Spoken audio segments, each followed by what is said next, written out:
నమస్కారం అండి. అందరికీ welcome to my YouTube channel Shri Manju spiritual. మనము ప్రతిరోజు లలితా సహస్రనామ స్తోత్రాలకు ప్రతిపదార్థాలు తెలుసుకుంటున్నాం కదా. శ్రీమాత్రే నమః. 299 నామము నాద రూప. ప్రతిపదార్థం నాదము రూపముగా గలది.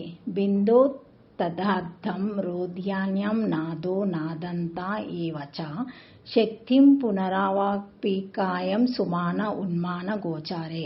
యోగిని హృదయము హ్రీంకారాదులందు బిందువునకు పైన అర్ధచంద్రము రోధిని నాదము నాదాంతము శక్తి వ్యాపకము సుమనము ఉన్మయము అనే పేర్లు గల 8 వర్ణాలున్నాయి.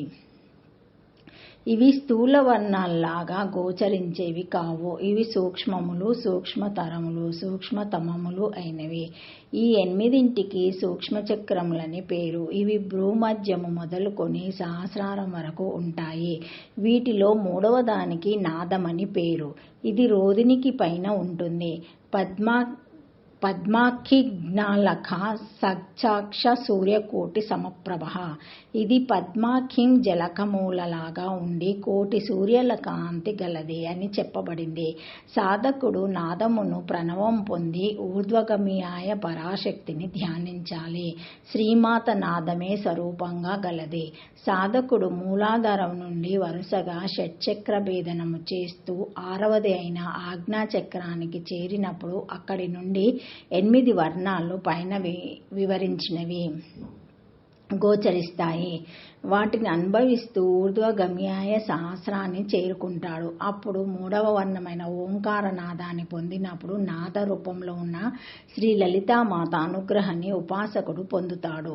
అక్షరాలు 50. ఇవి మూలాధారం నుండి క్రమంగా విశుద్ధి నుండి వెలువడి కంఠం ద్వారా ముఖం ద్వారా నాదాన్ని పొందుతాయి. ఒక్కొక్క అక్షరానికి ఒక్కొక్క నాదం ఉంటుంది. ఈ నాదాలు పదాలుగా మారి మనకు ప్రకృతిని తెలియజేస్తాయి. ఉదాహరణకు సరి గమ పదాన్ని అనే 7 అక్షరాలు 7 నాదాలుగా మారి సంగీత సామ్రాజ్యాన్ని స్థాపించాయి. ఆ విధంగానే అక్షరాలన్నీ నాదరూపంగా ముఖము నుండి బయటకు వచ్చి వేదవాగ్మయ ప్రపంచాన్ని ఏర్పరిచాయి. ఆ ఊ మా లు ఒకటిగా ఏర్పడిన పరబ్రహ్మ వాచకమే ఓంకారము. ఓంకారనాదమే రూపంగా గలది శ్రీమాత. ఈ జగత్తు అంతా నామరూపాత్మకమైనది. అందులో నామము శక్తి రూపము, విమర్శంశ రూపము, శివరూపము, ప్రకాశంశ. సృష్టిలో అంతా అవ్యక్తంగా శూన్యంగా ఉండేది. ఆ శూన్యంలో నుండి అంటే అవ్యక్తం నుంచి మొదటగా వ్యక్తమైనది నాదం. ఆవిర్బిందువులోని శక్తి అంశ అయిన రక్తబిందువుతో ఈ నాదము ఏర్పడింది. అందుచేతనే దేవి నాదరూప అనబడుతుంది. నాదం పరబ్రహ్మ స్వరూపం. ఏదైనా ఒక శబ్దాన్ని చేసినట్లయితే అది తరంగాలుగా వ్యాపించి బ్రహ్మాండమంతా ఆవరిస్తుంది. అందుకే అది సర్వవ్యాపి. పరమేశ్వర స్వరూపము. సర్వభూతాల్లోనూ నాదరూపంగా జీవి రూపంగా ఉండి అది అంతము అనేవి లేకుండా సూక్ష్మంగా ఉంటూ ఎప్పుడు నాశం లేని అక్షర పరబ్రహ్మమే అమ్మవారు.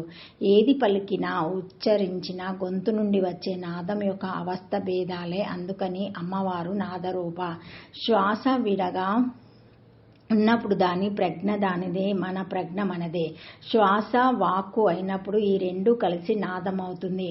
మనలో ఏ శరీర భాగాలలోనూ ఒత్తిడి లేకుండా గొంతు నుండి ఉద్భవించేది నాదం. ఉచ్చరించడానికి కావలసినవి శక్తిని ఉచ్చరిద్దామన్న సంకల్పాన్ని ఈ 2ని ధ్యానం చేస్తూ నాదాన్ని ఉచ్చరించాలి.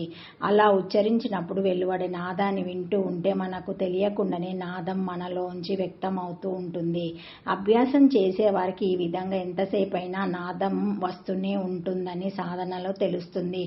నిలకడగా ఉన్న జలాశయము చిన్న రాయి తాకిడితో అలజడికి గురి కాబట్టి అనంతమైన తరంగాలనిస్తూ ఆ అలజడిని అంతటా ఆవరింపజేసినట్లు అనంతమైన ఆకాశములో వ్యక్తం కాబోయే సృష్టి యొక్క బీజ పరిమాణంలోని బిందువుగా ఉత్పన్నమైన విశ్వం అంతటా తన పరిమాణాన్ని నామరూపాలో విస్తరించే అమ్మవారిని నాదరూప అనవచ్చు. ఓం నాదరూపాయ నమః. చతురాక్షరి శ్రీమాత్రే నమః. Thank you for watching my video. Please like, share, comment, subscribe to ఈ ఛానల్. ఈ వీడియో మొదటిసారి ఎవరైనా చూసి ఉంటే తప్పకుండా లైక్ చేసి సబ్స్క్రైబ్ చేసుకోగలరని కోరుతున్నాను. బెల్ అనే ఐకాన్ బటన్ని ప్రెస్ చేస్తే మా లేటెస్ట్ అప్డేట్స్ అన్నీ వస్తాయండి, చూడగలరు. Thank you.